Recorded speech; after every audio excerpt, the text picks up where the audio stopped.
मैं जिलाधिकारी कार्यालय इटावा पर आया हूं, जहां अधिकारियों की ताकत के प्रदेश अध्यक्ष महाशक्ति जी ने आज ज्ञापन दिया है कि जो जून के महीने में टीचरों को वेतन नहीं प्राइवेट संस्थाओं में दिया जाता है और कहीं कहीं बच्चों से पूरा पैसा वसूलती हैं ये संस्थाएं। मेरे पास महाशक्ति जी, क्या कहोगे? माननीय मुख्यमंत्री जी को ज्ञापन दिया, इस विषय पर सर जानकारी। इसमें सर ये चाहते हैं कि जो माननीय मुख्यमंत्री हैं इस तरह की पॉलिसी तैयार करें, जो प्राइवेट संस्थान वाले हैं वो मजबूर हो जाएं कि जो उनके शिक्षक हैं उनको भी जून माह जो ग्रीष्मकालीन अवकाश होता है, गर्मियों की छुट्टी का भी वेतन प्रोवाइड करें, जिससे उनका जो आर्थिक रूप से जो कमजोरी है उसकी वजह से मानसिक दबाव पड़ता है, असंतुलन हो, उसको उसमें ऐसा ना हो उनके साथ।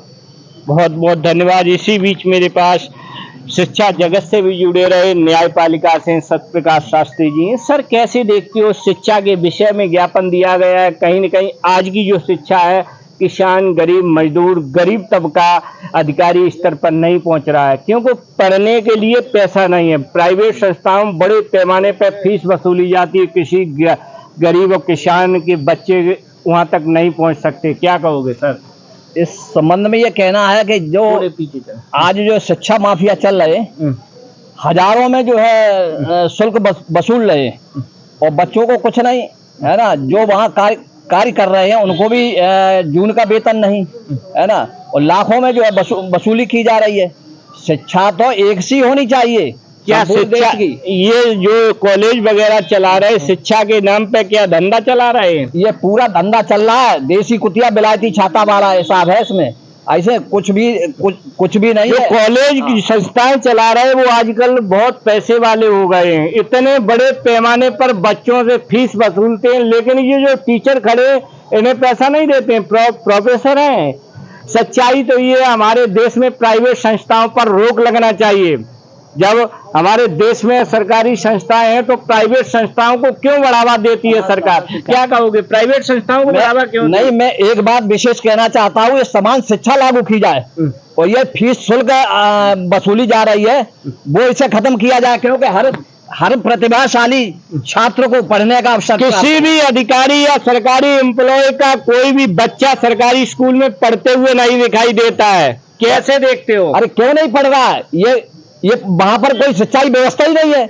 वहां शिक्षा की व्यवस्था ये करना ही नहीं चाहते, ये केवल जो है वेतन लेना चाहते, कोई व्यवस्था देख रेख नहीं हो रही है, इसलिए प्राइवेट में भाग रहे हो। वहां लूट मची हुई है, गरीब पढ़ा नहीं पा रहा है, तो शिक्षा गरीब को नहीं मिल पा रही है। सबसे बड़ी बात, मैं अभी गया था राजस्थान कोटा, तो मैंने देखा था, सर्वे किया था, तो किसान गरीब मजदूर का बच्चा IIT नीट करते हुए मुझे नहीं दिखाई दिया था। लाखों बच्चे में वहां पढ़ते हैं और ये देश के लिए बहुत बड़ी बात है कि कोई भी किसान गरीब का बच्चा नहीं IIT नीट की तैयारी कर पा रहा है, क्योंकि उसके पास पैसा नहीं है। सरकारों को ध्यान, मेंबर ऑफ पार्लियामेंट जो सदन में बैठे हैं लोग, उन्हें ध्यान देना चाहिए कि इस पर चर्चा कब होगी। हमारा देश ऐसे आगे नहीं बढ़ेगा। चाहे वो IAS का बच्चा हो, चाहे PCS गरीब मजदूर का बच्चा हो, जब एक टेबल पे बैठ के पढ़ेगा तभी हमारा देश दुनिया का नेतृत्व करेगा। ये सच्चाई है। क्या कहोगे सर? हाँ, मैं ये कहना चाहूँ, शिक्षकों का इतना ज़्यादा शोषण है। ज़्यादातर जो विद्यालय महाविद्यालय वहाँ पे जो सैलरी दी जाती है उसके डॉक्यूमेंट में वो तो बहुत रहती है, लेकिन उनको नहीं प्रोवाइड करी जाती है। और जब वो कहता है अरे भैया ये डॉक्यूमेंट में इतना दिखा रहे हो, मैं पे नहीं कर रहे हो, तो उनसे पता क्या कहा जाता है? ये कहा जाता है तुम्हारी औकात है। मतलब जब औकात नहीं है तो काहे को जो है रखा हुआ है, काहे को रखा गया? इसका मतलब अब तो बिल्कुल जो क्वालिटी ऑफ एजुकेशन है, शिक्षा की गुणवत्ता आप खराब कर रहे हो।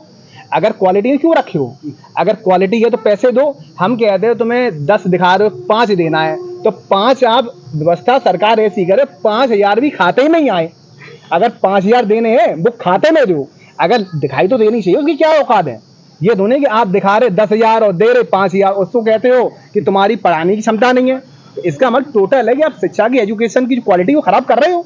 एजुकेशन की क्वालिटी खराब कर रहे हैं, लेकिन उससे भी बड़ी बात है किसान गरीब मजदूर के बच्चे नहीं पहुंच पा रहे हैं।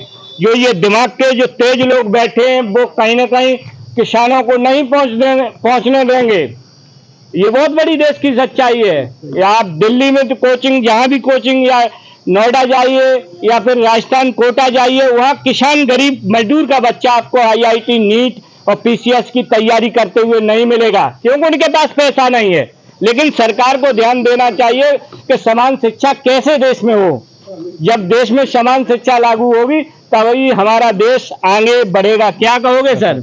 मेरा तो मुख्यमंत्री से एक ही कहना है बस कि जितनी गवर्नमेंट टीचर हैं जो उनको सारा प्राइवेट बनाना चाहिए, क्योंकि हम लोग संविदा पे अगर वैसे 1 लाख रुपए टीचर को मिल रहा है, अगर हम 25-25 से संविदा पे रखेंगे टीचरों को तो वो अच्छा कोशिश करेंगे पढ़ाने की, ठीक है। और हम लोग 1 लाख तनख्वाह देते हैं, वो अपना गुटखा पान धूमपान करके अपने सोते हैं, बच्चे अपने खेलते रहते हैं, इसका क्या मतलब है? बहुत सारा बजट शिक्षा रक्षा और स्वास्थ्य, देश का सबसे ज्यादा बजट अगर जाता है स्वास्थ्य रक्षा और शिक्षा पे। लेकिन सच्चाई तो ये है, रक्षा विभाग तो डिफेंस अपना काम करता है, शिक्षा कहाँ तक गिर गई हमारे देश की ये तो आप भी जानते हैं, हम भी जानते हैं। क्या कहोगे सर? ये कहना चाहूंगा जो आजकल प्राइवेट संस्थान है उन्हें टीचरों के लिए अच्छा देखना चाहिए बस प्राइवेट संस्थानों को। सर क्या कहोगे? मेरा कहना है किसानों के बच्चे IIT नीट और PCS की तैयारी नहीं कर पा रहे, उनके पास पैसा नहीं, इससे बोलो। मेरा ये कहना है स्पष्ट रूप से, नाम नोट करिए मेरा, कि शिक्षा का व्यवसायीकरण हो रहा है, ये रुकना चाहिए।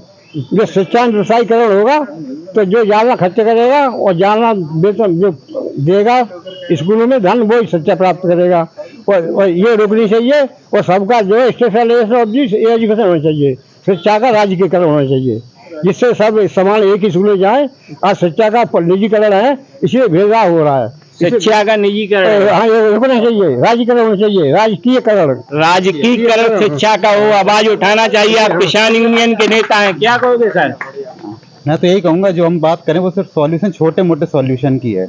हमें करनी चाहिए पूरी तरह की सर्जरी। सबसे पहली बात तो पूरी तरह एजुकेशन पॉलिसी में सर्जरी की जरूरत है, नीचे से लेकर ऊपर तक। ऊपर की हम बात करते हैं तो नीचे की बात भूल जाते हैं, नीचे की बात करते हैं तो ऊपर की बात भूलते हैं। किसी भी सांसद या विधायक का कोई भी बच्चा किसी सरकारी स्कूल में पढ़ता हुआ नहीं दिखाई दे रहा है। क्या कहोगे आप? मैं उसी की बात कर रहा हूँ कि सर्जरी की जरूरत है। जब नीचे के लेवल पे ये सारी स्क्रैप करके नई पॉलिसी में आपने बात की थी जो uniform policy, uniform education system, वो लागू होना चाहिए और बहुत ही सख्ती से लागू होना चाहिए पूरे देश में एक साथ।